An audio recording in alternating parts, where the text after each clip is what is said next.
ऐकण्याकरिता आपण आलो, एका देवाच्या गोष्टी ऐकण्याकरिता आलो.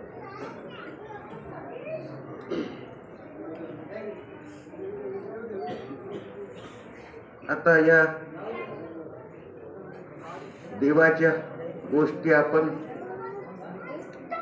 का ऐकाव्या? त्याला आपण तर पाहिला नाही, तो कधी आम्हाला दिसला नाही. कसा आहे कसा नाही अजून त्याचा पत्ता नाही.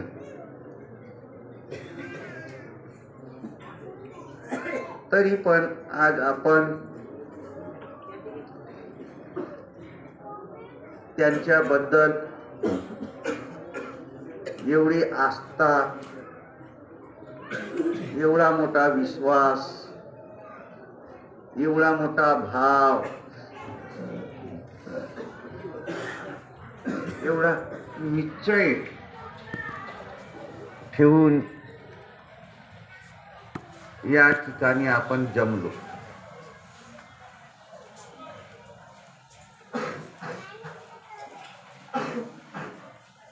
देवा, मी तुझाच आहे.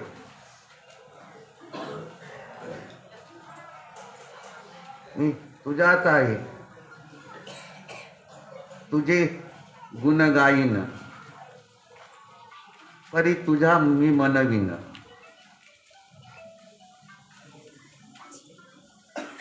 तर त्याच्या संबंधामध्ये संतांनी ग्रंथ तयार केले, पोथ्या तयार केल्या, रचना तयार केली, दोहे, अभंगवाणी, वेद, शास्त्र, पुराणे, उपनिषदे असे अनेक प्रकारचे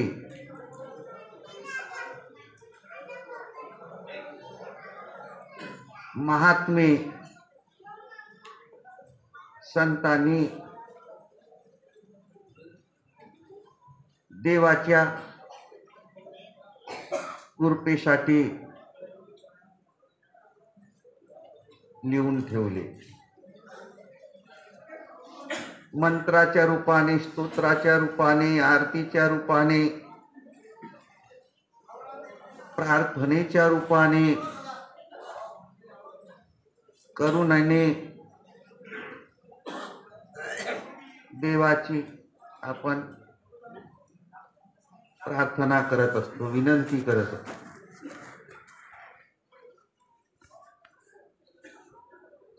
हा देव आपल्यावर फार उपकारी आहे. संत वचन उपकारी आहे. त्याने आपणावर बरेच बहु उपकार केले. आमच्यासाठी आकाश बनवला. ही आकाशाची पोकळी बनवली. पोकळीमध्ये वारा बनवला. अग्नी, पाणी आणि पृथ्वी हा पंचतत्वाचा खेळ या ब्रह्मांडामध्ये सतत 24 तास खेळवून राहिला. आपल्या देहामध्ये सुद्धा त्याने ती रचना केली असंच राहिला नसता, आपल्याला बोलता आला हा शब्दच निघाला नसता, आपल्याला खेळता सुद्धा आला नसता, दगडासारखा एका ठिकाणी पडून राहावा लागला असता. असा वारा नसता तर उष्णता, थंडी, गरमी हे आपल्याला जाणवलीच नसती. अग्नी नसती तर आपल्याला जिवंतच राहता आला नसता, थंडा. अशा प्रकारे आपल्या शरीरामध्ये 24 तास तो या शरीराला चालवून राहिला. या देवाने आपल्यावर उपकार केले. हा एवढा मोठा शरीर इंजिन आपल्याला तयार दिला. हात, पाय, कान, नाक, डोळे असे कितीतरी या शरीरामध्ये त्यांनी अनंत निर्माण. म्हणून देव हा आपल्यावर नेहमी दया करते. कोणी केले हात पाय, कोणी केले हात पाय, पुन्हा मनशील बाप माये, पुन्हा मनशील बाप माये. कोणी निर्मिली काया, कोणी निर्मिली काया, पुन्हा मनशील देवराया, पुन्हा मनशील देवराया. आईच्या स्तनी कोणी दूध निर्माण केले, ही सर्व एका परमेश्वराचा हा खेळ आहे. परमेश्वर हा कारागीर आहे. हा परमेश्वर हा कारागीर आहे. देहरूपी इमारत त्यांनीच आमच्यासाठी निर्माण केली. हा घर त्यांनीच आमच्यासाठी बनवला. हा देहरूपी कपडा त्यांनीच बनवला. म्हणून संत महात्म्यांनी निर्गुणपूरच्या शिल्पकाराने पोलका बनवला. निर्गुणपूरच्या शिल्पकाराने पोलका बनविला. पंचतत्वाचा कपडा भारी, पंचतत्वाचा कपडा भारी. बेता बेताने कापला, बेता बेताने कापला. निर्गुणपूरच्या शिल्पकाराने पोलका बनविला. निर्गुणपूरच्या शिल्पकाराने पोलका बनविला. या ठिकाणी मन, अंतकरण, जाणी, मन, कर्ता, बुद्धी, निश्चय, चित्त, चंचल, चिंतन आणि अहंकार हे 5 साधन या ठिकाणी महत्वाचे ठेवले. या शरीरामध्ये ते सतत आपला कार्य करून राहिले. हा शहाणपणाचा संतांनी एक मार्ग काढला शहाणपणा सर्वासाठी. या मनुष्य देहातून तू शहाणा होऊन जा, शहाणा हो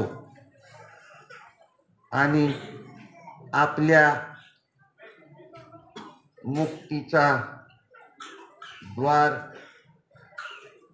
मोकळा कर, मुक्तीचा द्वार उघडून घे. त्या द्वारातून निघून जा. अनेक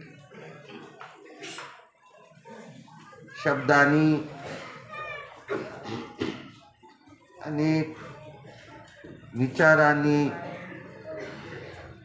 विवेकांनी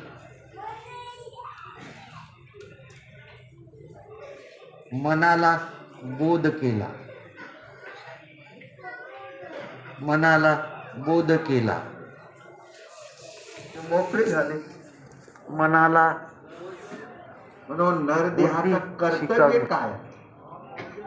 निव्वळ खाणे, झोपणे, मैथून करणे आणि मरून जाणे याच्यासाठी नाही आहे. चौकर्माचा झाला बटोळा, कोणी ओळखेना देवासी. चौकर्माचा झाला बटोळा, कोणी ओळखेना देवासी. म्हणून ब्रह्मज्ञान दिले एकट्या मानव देहासी. म्हणून ब्रह्मज्ञान दिले एकट्या मानव देहासी. हा असा मनुष्य देह लक्ष तुकाराम महाराज म्हणतात, लक्ष 84 फेरे फिरून आलो नरदेही. लक्ष 84 फेरे फिरून आलो नरदेही.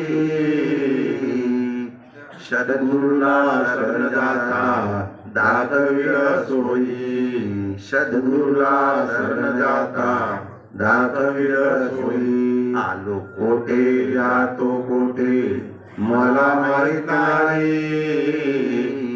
आलो कोठे जातो कोठे मला माहित नाही. माझ्या मजला विसर पडला करुगत काही. माझ्या मजला विसर पडला करुगत काही. सद्गुरुराज दीनदयाळ कृपावंत होई. सद्गुरुराज दीनदयाळ कृपावंत होई. कृपावंत होई. आपले ठेवणे उघड करुनी दाखवी लवलाही. उघड करुनी दाखवी लवलाही. दाखवी लवलाही. लवलाही. मंडळी, असा हा मनुष्य देह परमेश्वराकडून मिळाला. परमेश्वराकडून मिळाला. तर तुम्ही म्हणाल परमेश्वराकडून मिळाला कोणी बँक पैसे देईल तर का फुकट देते का? नाही. तुमचा घरदार जमीन जुमला तुमचे साक्षीदार कोण आहेत त्याच्याकडून लिहून घेते तेव्हा पैसे देते. हा जो देह बनवण्याचा कारण, हा देह बनवण्याचा कारण संतांनी, विवेकांनी आपल्या मनुष्य देहाला समजावून दिला. मनुष्य देहाला समजावून दिला. देह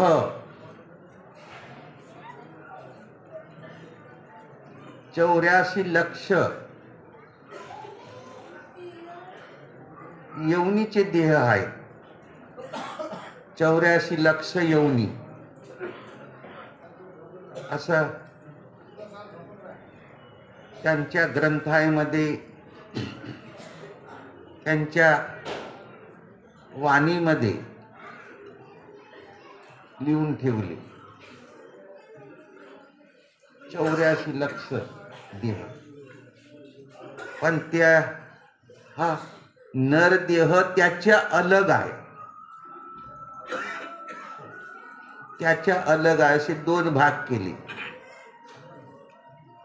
नरदेह आणि 84 लक्ष.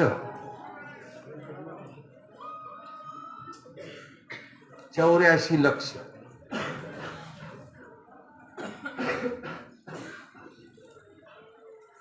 हजार आणि लाख असा. तर लाखाची गिनती केली, लाख लाख गिनती कशी केली?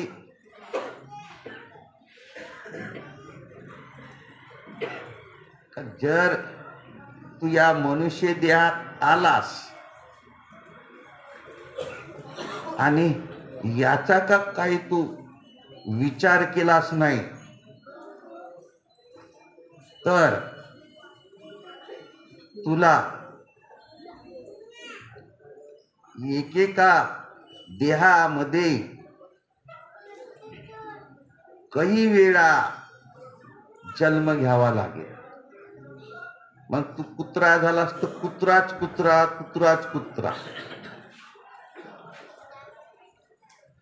मरत जा तिथे जन्म घेत जा, मरत जा तिथे जन्म घेत जा. कुत्र्याचा देह, कुत्र्याचा देह. माणसाच्या जन्माला गेलास तर फक्त हा मनुष्य देह एकच वेळ, मनुष्य देह फक्त एकच वेळ, हा पुन्हा भेटत नाही. नर तनु बार बार नाही आवे, कबीराचं म्हणणं आहे.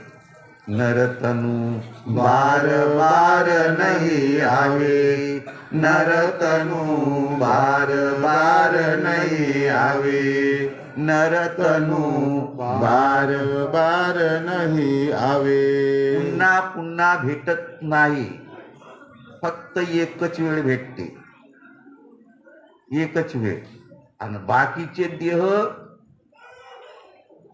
लाख लाख वेळ, हजारो हजारो, कोटी कोटी,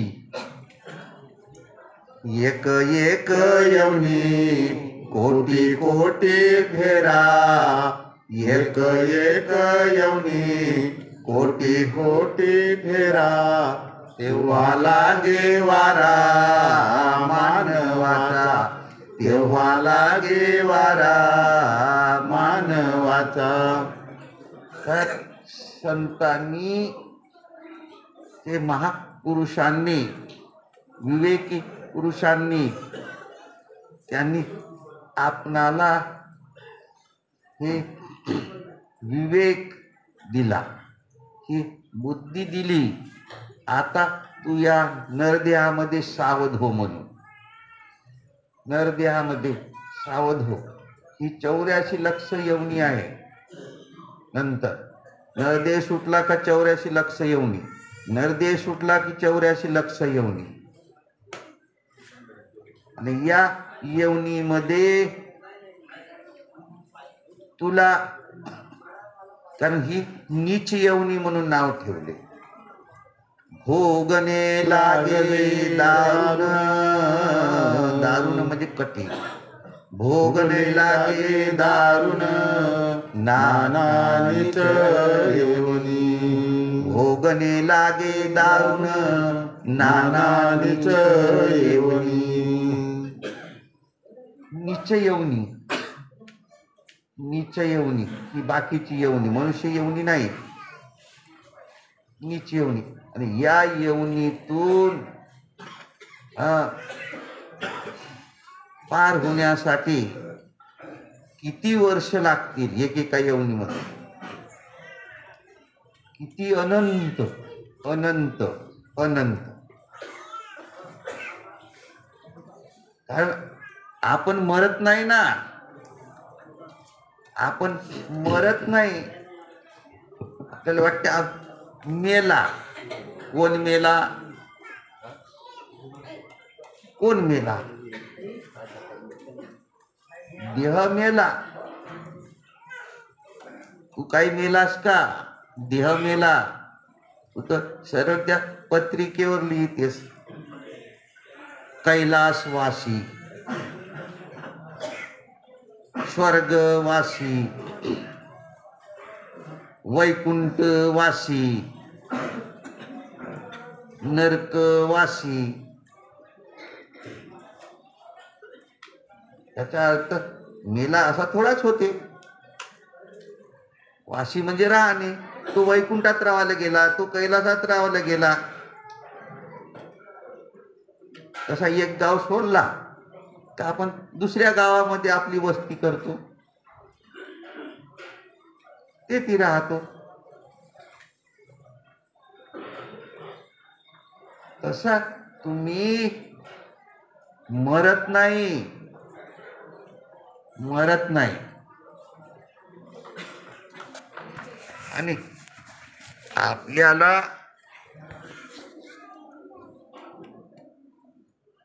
सुख भोगावचं असेल तर फक्त हा मनुष्य देह आहे. मनुष्य देह पाहिजे असेल तर फक्त मनुष्य देह, दुसरा देह नाही. जन्म नाही रे आणि मनुष्य देह हा सुखाचा देह आहे. पाहुनिया मनुष्य देहासी, पाहुनिया मनुष्य देहासी, सुख झाले भगवंतासी, सुख झाले भगवंतासी. या मनुष्य देहाला सुखाचा आगर म्हटला आहे. आगर सगळे देह, पण बाकीच्या देहामध्ये सुख नाही.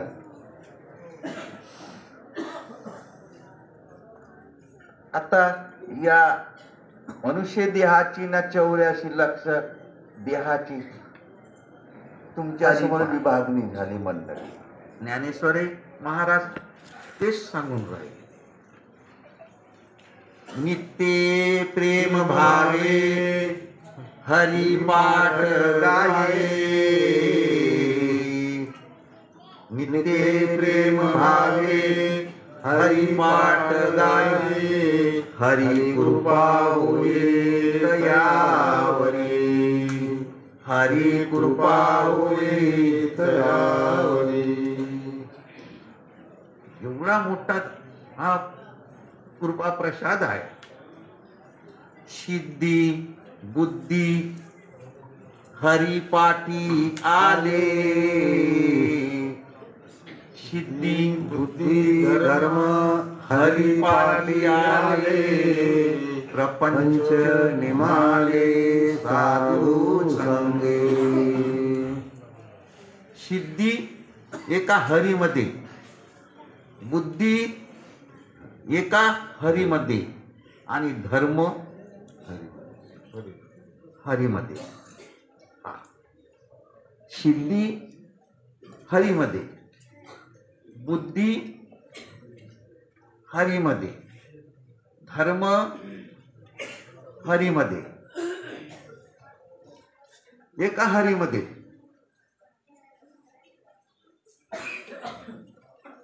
पुन्हा असं सांगतात, नित्य सत्य मित हरिपाठ ज्यासी, नित्य सत्य मित हरिपाठ ज्यासी, कळिका ज्यासी न पाये दृष्टी. कळिकाळ त्याच्याकडे दृष्टीने सुद्धा पाहू शकत नाही. एवढा हरिपाठाचा ते प्रताप सांगून राहिले हरिपाठाचा. आता हा हरिपाठ सर्व संतांनी सांगितलं, सर्व संतांनी म्हणून 5 महापुरुषांचा या हरिपाठावर विचार आहे, मत आहे. या हरिपाठावर सर्व साधू संत बोलले, तू तो हरिबिन गोता खाएगा, तू तो हरिबिन गोता खाएगा. तू जर हरिपाठ केला नाही, तू तो 84ला गेलास म्हणजे तुला संकट, धोका. हरिबिन सारा जग अंधियारा. ज्याला हरीच नाही पाठ तो आंधळा आहे म्हणतात. आंधळा म्हणून जग अंधियारा, त्याला अंध्याची उपमा दिला. कहे कबीर जग अंधा है, अंधी जैसी गाय. बछड़ा था तो मर गया, झूठीचा मचका. हरिविन कोणी नाही सोडविता, हरिविन कोणी नाही सोडविता. पुत्र बंधू कांता संपत्तीचे. कर्म उपासना हरिपाठी आले. कर्म धर्म उपासना ज्ञान मार्गी आले. कर्म उपासना ज्ञान मार्गी आले. हरिपाठी आले सर्व मार्ग. सर्वच मार्ग आले हरिपाठाच्या ठिकाणी.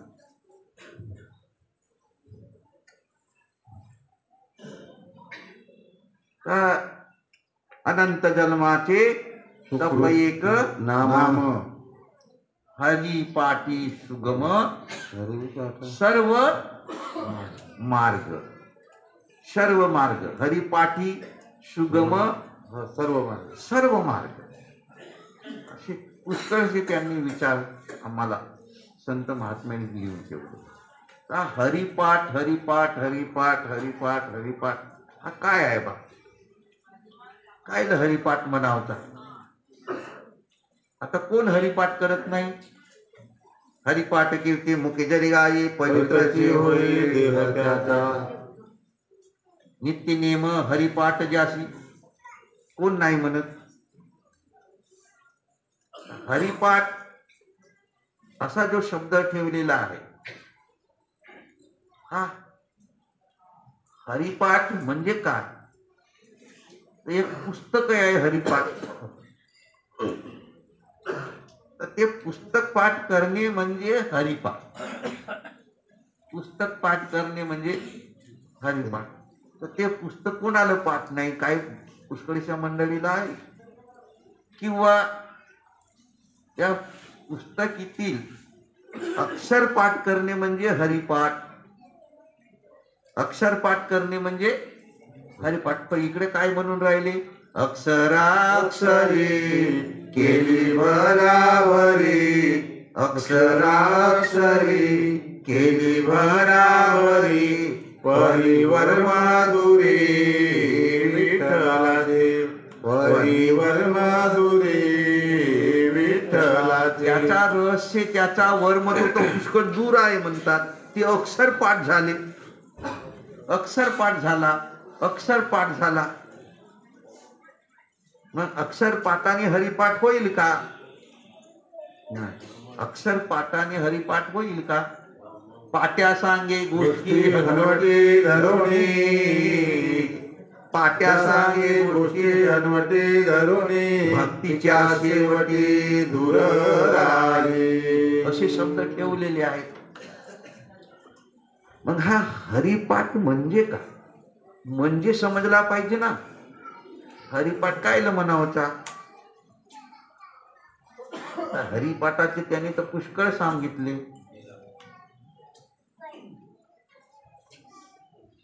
नित्य प्रेम भावे हरिपाठ गाय. हरिपाठ काय? त्रिवेणी संगमी नाना तीर्थगमी चित्त नाही नामी करीते व्यर्थ. हा हरिपाठ काय आहे? तर त्याचा आपण थोडक्यात विचार मांडू. हरिपाठ जसा साखर पाणी वांगे 5 रुपये. साखर पाणी वांगे 5 रुपये.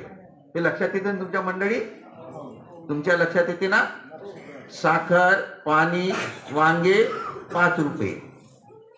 जरी दिसत नसला तरी आपल्याला ऐकू येते. हे काय आहे? साखर आहे. काय आहे? साखर. हे काय आहे? काय आहे?